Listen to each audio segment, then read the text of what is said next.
할렐루야. 항상 기도하고 쉬지 않고 기도하고 범사에 기도하고 기도의 생활이 되어지는 모든 분들을 주님 이름으로 축복합니다.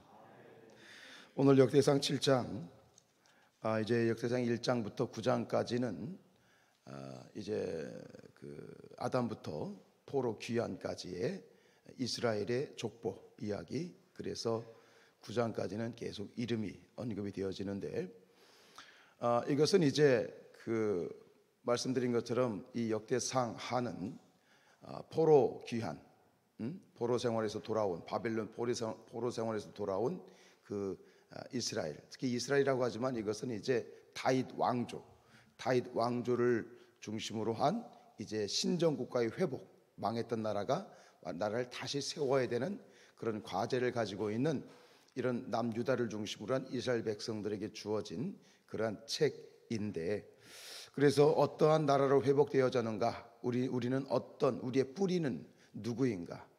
그래서 어제 레위지파 한복판에 이 계보 족보의 한복판에 레위지파, 그것도 이제 제사장, 그 가문에 대한 이야기가 그 가장 핵심에 있었다고 말씀드렸잖아요. 그러면서 오늘 이제 이 7장에서는 그 뒤에서 이 7장에서는 지금 다섯 지파판, 이 므낫세가 나오는데, 므낫세는 동남북 이제 이 요단강을 중심으로 요단강 동편과 서편에 있어서 이걸 반지파라고 그래요. 므낫세 반. 그래서 이쪽 표현되어진 지금 다섯 지파와 므낫세 반지파, 그래서 다섯 지파 반이 언급이 되어지는데, 여기서 언급되어지는 이 다섯 지파 반은 북쪽에 있는 북이스라엘에 속했던 북쪽 중에서도 어디? 요단강 서편, 요단강 동편 두 지파 반을 빼고 요단강 서편에 있는 이 다섯 지파 반을 지금 언급을 하고 있죠. 이사갈, 베냐민, 납달리, 에브라임, 아셀, 그리고 므낫세 반지파. 자, 이 북이스라엘과 남유다에 대한 역사를 또 다시 한번 기억할 건 뭐냐면, 이 북쪽 솔로몬이 죽고 이 이스라엘이 남북으로 분열이 됐죠. 그래서 밑에는 다윗을 중심으로 한 남왕조, 유다 지파를 중심으로 해서 남왕조가 생기고, 그리고 이것은 이제 르호보암이 왕이 되고, 북쪽은 여로보암이 왕이 되고, 북쪽은 르호보암이 왕이 되잖아요. 그래서 대부분의 지금 여기서 언급된 이 북쪽에 있는 지파들은 바로 이 르호보암 다윗 왕조를 배반한 거예요. 다윗 왕조를 배반하고 거부하고 이제 르호보암을 중심으로 한 북왕조가 이제 생겨서 이 남북이 분열되잖아요. 여기서 핵심은 뭐냐면, 이 북쪽에 있는 지파들이 다윗 왕조를 거부했다는 거예요. 하나님께서는 누구를 중심으로? 다윗 왕조를 중심으로 이스라엘을 이어가기를 원하셨어요. 그런데 다윗 왕조를 거부했다고 하는 것은 하나님의 뜻을 저버렸다는 것이에요. 하나님을 거부했다는 거예요. 그래서 이 북이스라엘의 왕조는 끊임없이 누구의 죄가 반복이 됩니까? 북이스라엘의 초대 왕이었던 르호보암. 그래서 우리가 앞에서 봤지만, 열왕기에서 봤지만, 르호보암의 죄가 반복이 돼요. 그 르호보암의 죄 핵심이 뭐죠? 우상숭배의 죄가 이 북이스라엘이에요. 한 왕도 빼놓지 않고 전부 다 하나님 앞에서 악한 왕으로 이 우상숭배에 쩔어 있는 그러한 나라가 되죠. 그래서 결국은 하나님께서 돌이키고 선지자들을 보내셔서 돌이키려고 하였지만 끝끝내 하나님을 거부하고 결국은 그들은 기원전 BC 722년 아수르라고 하는 나라에 의해서 멸망을 시켜요. 그런데 남유다, 이제 다윗 왕조가 흘러가고 있는 이 남유다는 역시 남유다도 뭐 큰 차이는 없겠지만 그래도 선한 왕들이 가끔 나타났고 그걸 회복을 하려고 했지만, 역시 남유다도 마찬가지로 이 하나님의 마음 가운데, 하나님의 뜻 가운데에서 거부하고 그들도 우상 숭배를 일삼다가 안 되겠다 싶어서 하나님께서 그들을 깨우치게 하시기 위해서 결국은 바벨론이라는 나라에 의해서 BC 586년에 그러니까 150년 정도 후에 이 남유다도 이제 바벨론에 의해서 멸망을 당하죠.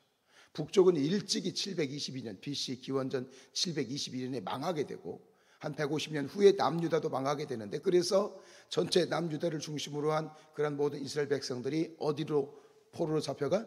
남유다를 멸망시켰던 바벨론이라는 나라에 다 잡혀가죠. 다 왕까지 다 잡혀가가지고 70년 동안 살다가 포로 생활하다가 결국 하나님의 뜻 가운데 70년 후에 BC 516년에 다시 돌아오게 되어서 이걸 회복시키는 그런 과정 가운데, 오늘 이 북쪽에 있는 이 지파들이 말씀드린 것처럼 다윗 왕조를 거부했단 말이에요. 근데 지금 이 역대기는 어느 왕조를 중심으로 해서 이 이스라엘이 회복되는 거예요? 북쪽이에요, 남쪽이에요? 남쪽, 다윗 왕조. 조금 머리가 아프시겠지만 좀 이해를 해 두시면 좋아요. 그러니까 남쪽에 있는 다윗 왕조 이야기가 핵심이 되는 거예요.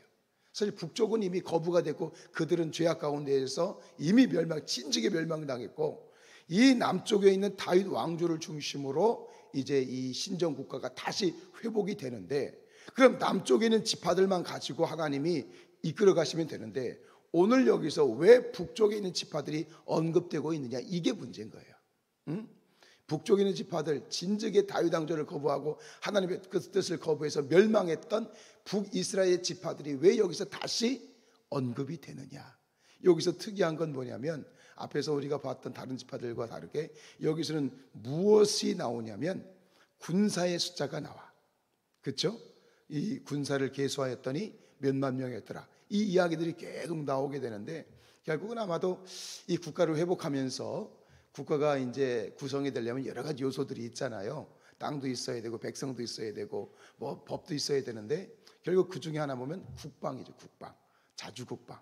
지금 새롭게 신정국가로 돌아와서 이제 귀환을 해서 신정국가를 만드는데, 여전히 이 주변국들은 호시탐탐 이 침략을 하려고 하고 있고, 그러다 보니 아직 이 완전히 서지 않은 상황 가운데에서 이 북이스라엘 지파들의 북쪽에 있는 지파들의 이 군사력, 그들의 군사력이 아마 필요했을 것 같아요. 근데 문제, 여기서 보이지 않는 또 하나의 중요한 핵심은 뭐냐면, 그냥 말씀드렸던 것처럼 북쪽에 있는 이스라엘 지파들 중에 그럼 이 5지파 반만 있었느냐? 아니에요. 여기에 지금 언급되지 않은 2지파가 있어요. 그 지파가 뭐냐면 단 지파와 스불론 지파예요. 왜 그러면 북쪽에 있는 지파들을 다 언급을 해서 그들을 이 포함을 시켜야지 왜 5지파 반만 언급이 되고 단 지파와 스불론 지파는 아예 여기서 제외가 되었을까? 그 이유가 뭘까요? 여전히 이 단과 스불론은, 그러니까 이 5지파 반은 포로 귀환하는 동시에 그들이 하나님 앞에서 그들이 돌아온 거예요. 우리도 이 회복 가운데 우리의 죄를, 우상 숭배를 회개하고 우리도 이 이스라엘 회복에 동참하겠다고 회개하고 죽게 돌아온 거예요. 그런데 단과 스불론은 뭐예요? 끝까지 돌아오지 않은 거예요.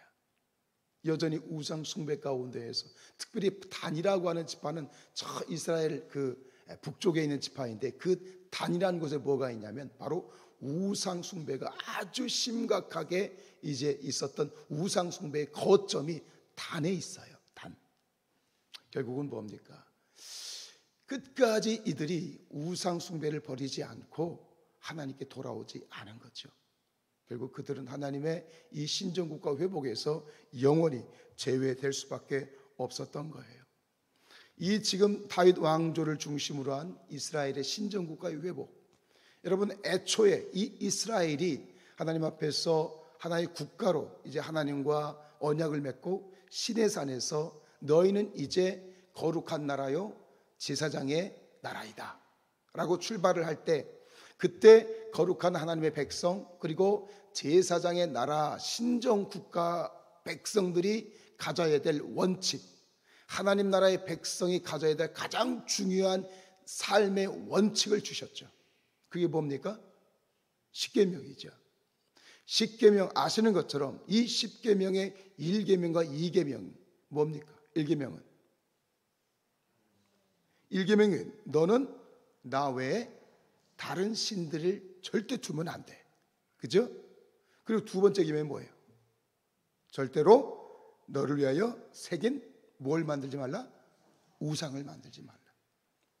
여기서 하나님께서 우리가 주목해야 되는 건 뭐냐면, 우리도 마찬가지예요. 우리도 너는 왕 같은 제사장이고, 아멘이시죠? 우리도 뭐예요? 우리도 왕 같은 제사장이고 거룩한 나라요, 하나님의 택한 백성이에요. 이스라엘 백성들이나 지금 우리나 역시 하나님의 신정국가, 하나님이 통치하시는 하나님의 백성이고 거룩한 제사장이고 거룩한 백성이에요. 이스라엘 백성들에게 주셨던 원칙과 지금의 우리가 가지고 있는 원칙은 똑같아. 우리도, 그리스도인들도 예수 그리스도 안에서 영적인 이스라엘이고 거룩한 나라고 제사장의 나라야.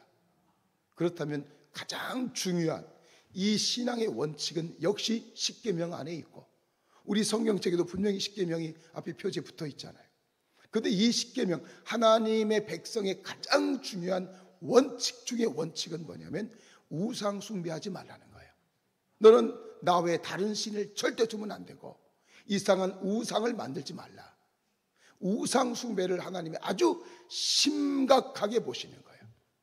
다시 포로 귀환에서 새로운 이스라엘로 회복시키시는 이 과정 가운데 다른 지파들은 주님 앞에 회개하고 돌아왔으나 결국 단지파와 스불론 지파는 끝까지 우상 숭배에서 떠나지 못하고 죽게 돌아오지 아니함으로 말미암아 그들은 하나님의 이 천국 백성으로서의 그런 위상을 회복시키지 못한 것이죠. 여러분, 하나님 앞에 우리가 어떤 죄를 지었어도 회개하고 돌아오면 다 용납해 주십니다. 하나님이 심각하게 생각하는 이 우상 숭배의 문제에서도 마찬가지이지요. 회개하고 돌아오면 됩니다. 분명히 우상 숭배는 심각한 문제이지만, 그러나 70년의 포로 생활을 통해서 이 남유다 다윗 왕조의 백성들은 그들이 잘못이 무엇인지를 깨달았어요. 우리가 하나님 앞에서 우상 숭배하고 세상에 하나님의 뜻을 거역하였구나. 그들이 돌아와서 그들이 무엇에 집중하냐면 하나님의 말씀에 집중하죠. 율법에 집중하죠. 하나님이 주셨던 그 십계명과 수많은 율법들을 철저히 지키려고 노력하죠. 우리의 죄가 아무리 주홍 같을지라도 하나님 앞에 회개하고 돌아오면 주께서 받아주시고 우리를 회복시켜 주시고 인정해 주시는 거예요. 여러분, 우리 인생의 신앙의 가장 심각한 문제는 죄를 짓느냐 안 짓느냐, 그게 문제가 아니에요. 죄보다 더 중요한 심각한 문제는 뭐예요? 회개하느냐 하지 않느냐인 거예요. 인정하십니까? 우리는 죄를 지을 수밖에 없는 죄인이에요. 죄를 짓죠. 죄를 지어요.